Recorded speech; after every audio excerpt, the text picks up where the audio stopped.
Hi everyone, you're tuning in to the podcast Inwards Insights on Governance and Sustainability.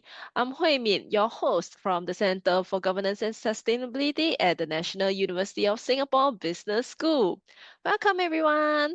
So today we have one of our award recipients from our conference, Technology for Good Driving Social Impact. Now this conference is jointly organized by CGS and Tencent, together with the support of the China Association for NGO Cooperation. And now I would like to introduce Zhou Chuanbei. Hi, Chuanbei. Hi everyone, my name is Zhou Chuanbei. I'm from NUS IT department. I'm an associate principal engineer, and I'm very honored and happy to be in this team and for doing this project. And I'm very honored to receive excellence reward for the research paper category. Yes, thank Thank you for you. joining us. So now, first question first, Chuanbei. Your topic is about making AI chatbots more sensitive in certain conversations. Can you tell us more about that? Okay, our project is so-called reinforcement learning-based psychological safety middleware. This is to make the AI more sensitive to understand the human's emotional changes and detect the crisis signals so that it could adjust its behavior to respond more safely to the user's mental state. Initially, it's because our team member, Prof. Huang, she noticed that more and more people talk to AI while they are not aware that the AI could possibly respond in a way that may accidentally put the situation worse because the system, now the technology is effectively unaware and the response is very fluent. However, the response is based on mathematical calculation patterns and instead of a genuine moral understanding. So there will be detection and action gap. For example, when the user express deep stress, like the thoughts of self-harm, and the AI may not be able to adjust its behavior and it may deliver a response that could be called generic or make the situation worse. So that's what we worried. And then we were very passionate to develop such a program, such a project to enable the AI to detect the user's emotion and adjust its behavior accordingly to safeguard the user's mental state. That's a very important topic to work on. So how did you go about doing this? Um, we designed a three-step pipeline. So the first step would be analyzing the user's mental state, the emotional changes, including the crisis signals and the emotions. And then secondly, these signals will be passed to the second step, which will record the user's emotional changes and smooth the user's mood, and so that it doesn't overreact to the user's one single frustrated word. And the third step would be the brain, which is the controller, would select the best action to decide either to let the AI chatbot to speak normally or adjust its tone to be more warmer or supportive, or provide the user with guided crisis resources. Okay. Mm. So by this way, it would be able to respond more safely to the user's input and chatting. And we also test this with simulated vulnerable personas, and the findings were very encouraging.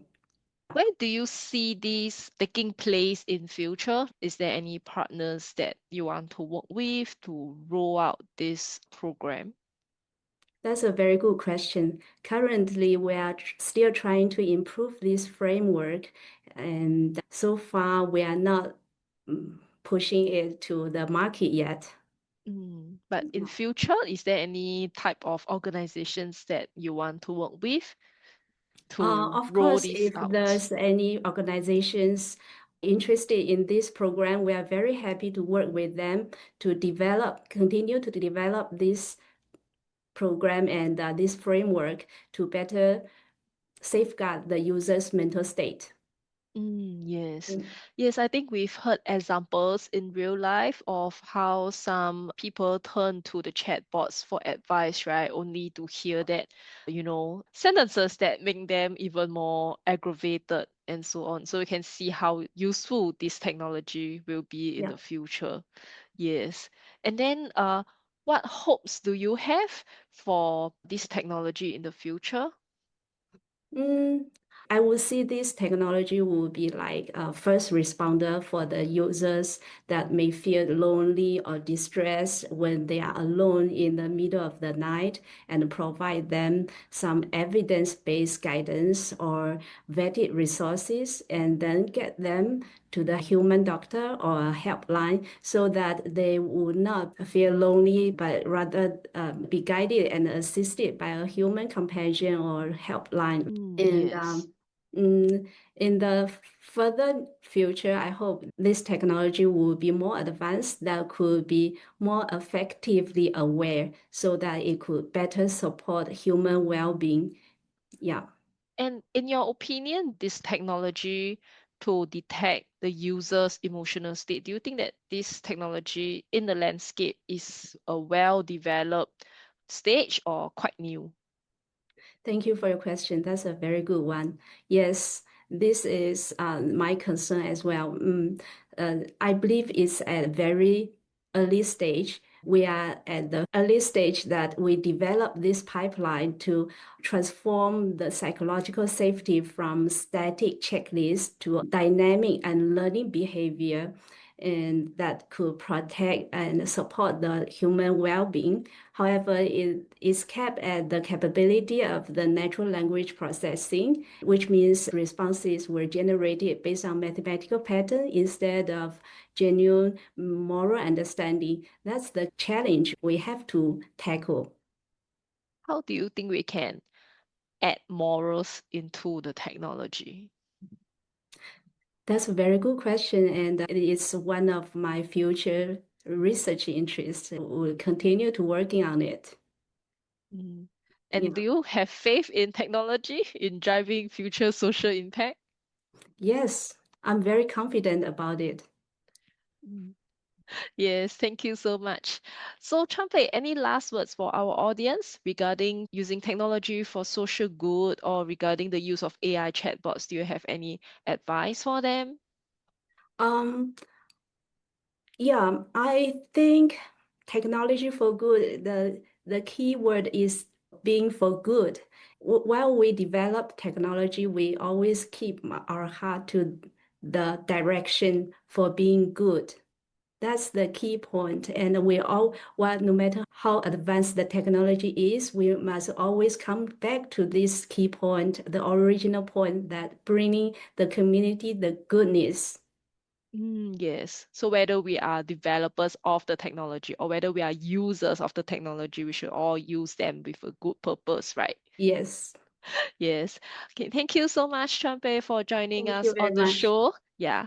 Thank you. And to our audience, you are listening to the podcast Inwards Insights on Governance and Sustainability. We hope you have enjoyed listening to our show. If you like this content, follow us for more. Thank you and bye bye. Bye bye. Thank you.